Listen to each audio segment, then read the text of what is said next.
ලකුණු වැඩි වෙන්නේ නැතුව එක තැන තියෙන්නේ මොකද කරන්න කියන ප්‍රශ්න. එනේ ඕගොල්ලෝ වැඩ කරනවා.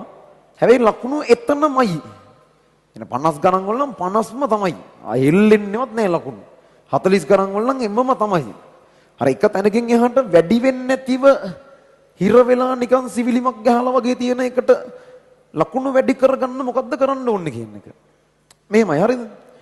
ඔය යන ඔක්කොම වැඩ ටිකත් එක්ක මං කියන්නේ මේ යන වැඩ මොකුත් නතර කරන්නේ නෙමෙයි. දැන් ඔයාලගේ පැත්තෙන් ඕගොල්ලෝ දැන් පාඩම් කරන ඒවද අමතක මොකක් හරි කොටසක් දැන් නැහම ඒවා බලන ඒවද ඔය මිඩ්නයිට් සෙන් වලට නම් මනම් ඒ වගේ කරගන්න මේ වැඩද දැන් මෙතනින් ඉස්සරහට සම්පූර්ණයෙන් පන්ති යන්නේ රිවයිස් ප්‍රෝග්‍රෑම් නේ සිලබස් එකේ වැඩ ඉවරයිනේ.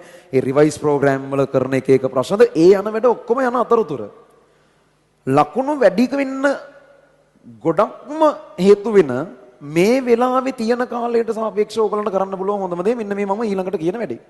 මම මේක මීට කලින් කියලා තියෙනවා නිතරම කියලා තියෙනවා ආයෙමත් කියන්නම් ඔයගොල්ලෝ අහලා තියෙන නිසා. එකක් මේ සතියකට අදාළව මම කියන්නේ හරිද? දැන් අපි එක සතියකට අදාළව ෆුල් පේපර් එකක් කරනවනේ හැම සතියෙම. ඔගේ MCQ පේපර් එකක් කරනවා MCQ පේපර් එකේ MCQ 50ක් කරනවනේ. ඔය MCQ 50න් Tamanට MCQ වල Taman ඉන්න තැන පොඩ්ඩක් අඩුයි වගේ තේරෙනවා නම් අනිවාර්යෙන් කරන්න ඕන දෙයක් තමයි තමන්ගේ MCQ පේපර් එක ඩිස්කස් කරාට පස්සේ දැන් අපි පන්තියේ කතා කරනවනේ ඊට පස්සේ වැරදිච්ච MCQ වලින් 20ක් තෝරගන්න. ඔක්කොම නෙවෙයි 20ක් විතරක් තෝරගන්න. ඒ 20 ඇවිල්ලා තමන්ට වැරදුන MCQ ඇතුලේ තියෙන අර එකක වෙලා මේ කවදාවත් ඉගෙනගෙන නැති පාඩම් තියෙනවා නම් හිතන්නකෝ මොකක් හරි කාලයක පන්ති යන්න බැරි වෙලා දන්නේම නැති පාඩමක් තියෙනවා කියන්නේ. දැන් මාස දෙකක් තියෙනවා අවුලක් නැහැ ස්ටඩි පැක් එකකින් හරි කොහොම හරි එක හදාගන්න පුළුවන්. හැබැයි ඒක තාම දන්නේ නැහැනේ. ඔය මම කියන ප්‍රශ්න 20ට ඒ පාඩම් වලින් ප්‍රශ්න තෝරගන්න එපා. ඔයා දන්න නමුත් මතක නැති හෝ ඒ පේපර් එකේදී බැරි වුණ ඒ වගේ ප්‍රශ්න තෝරගන්න. තෝරගෙන ඒ හැම ප්‍රශ්නයක්ම වෙනම විවරණයක් ලියන්න පුළුවන් නම් ඇත්තටම ලියන එක තමයි හොඳම දේ. නිකන් හිතන එකට වඩා විවරණයක් ලියනවා කියලා කියන්නේ ඒ ප්‍රශ්නෙට අදාළ දැන් මම ඩිස්කස් කරලා අපිත් විවරණයක් පන්තියනුත් දෙනවා. එහෙමනේ තියෙන්නේ. ඒවත් ඔක්කොම බලලා නෝට් බලලා ටියුට් බලලා ඔක්කොම පාවිච්චි කරන්න මේ වැඩේට. හරි? ඒව බලලා ඒ අදාළ ප්‍රශ්නේ තව කෙනෙකුට තමන් පැහැදිලි කරලා දෙනවා කියලා හිතන්නකො ඒකේ උත්තරේ මේක එන්නේ ඇයි කියලා. අන්න ඒක ලියන එක තමයි විවරණය කියන්නේ. ඒක කතා කරන භාෂාවෙන් හරි ලිඛිත භාෂාවෙන් හරි ඕන විදිහකට ලියා ගන්න. ඒක ප්‍රශ්නයක් නෑ. කොහොම හරි ඒ අදාළ MCQ එකේ උත්තරේ මේක වෙන්නේ ඇයි කියලා ඔයාගේ යාළුවෙකුට විස්තර කරනවා කියලා හිතන්නකො. අන්න ඒක තමයි විවරණයක් ලියනවා කියලා කරන්න ඕන. ඔය වැඩේට පැය දෙකක් තියන්න සතියේ. මුළු සතියේටම MCQ පේපර් එක විවරණය කරන්න පැය දෙකක් ගන්න. ඒ කියන්නේ ප්‍රශ්න 20යි පැය 2යි. ඒතර විනාඩි 120ක් තියෙනවා ප්‍රශ්න 20කට. මේක සැලකිය යුතු වෙලාවක් ඒක. ඒ කියන්නේ හොඳ ටයිම් එකක් අරගෙන අපිට විවරණය කරන්න පුළුවන්.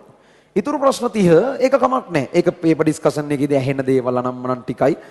තව ඉතින් ඕගොල්ලෝ නිකන් කොහොමත් පේපර් එක උඩින් බලාගෙන යද්දී එහෙම හම්බෙන්නේ ඒවයි. සහ උතන හරි ගියපුවා යම් ප්‍රමාණිකුත් තියෙනවනේ. ඔය අනිත් 30 අපි තෝරගත්තේ නැති 30 ඇතුලේ හරි ගියපු ප්‍රශ්නත් 10ක් විතර ඇතිනේ.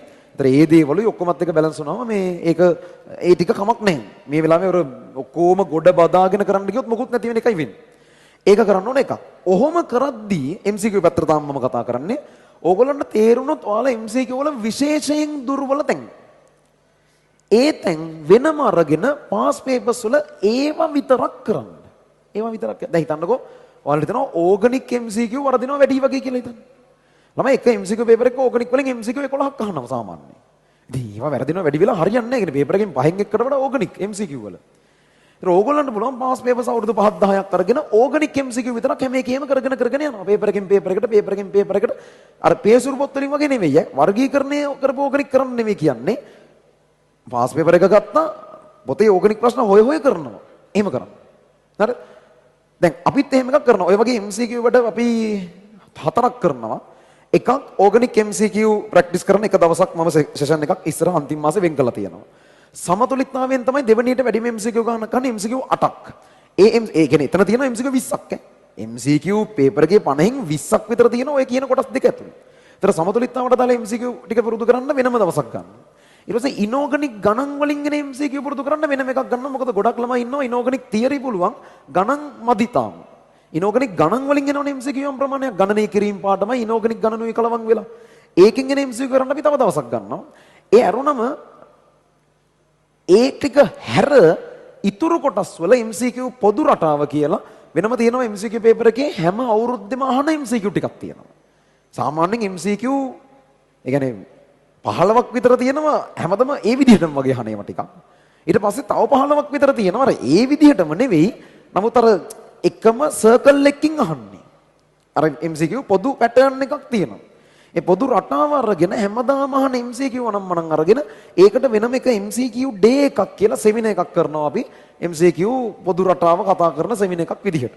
ඒතර ඒකත් වෙනවා දේවල් 4යි සහ කර්මාන්ත රසායනය නම් මනම් කරනකොට අර ඒකේ රිවයිස් ඩේ එකකුත් කරනවා. ඉතින් එතනදිත් අපි කර්මාන්ත රසායනයේ MCQ පොඩි ඩිස්කස් කිරීමකුත් කරනවා. ඒක පාඩමටම පොදුවේ කරන්නේ MCQ විතරක් ටාගට් කරලා නෙමෙයි. MCQ වලට එහෙම එකක් කරනවා.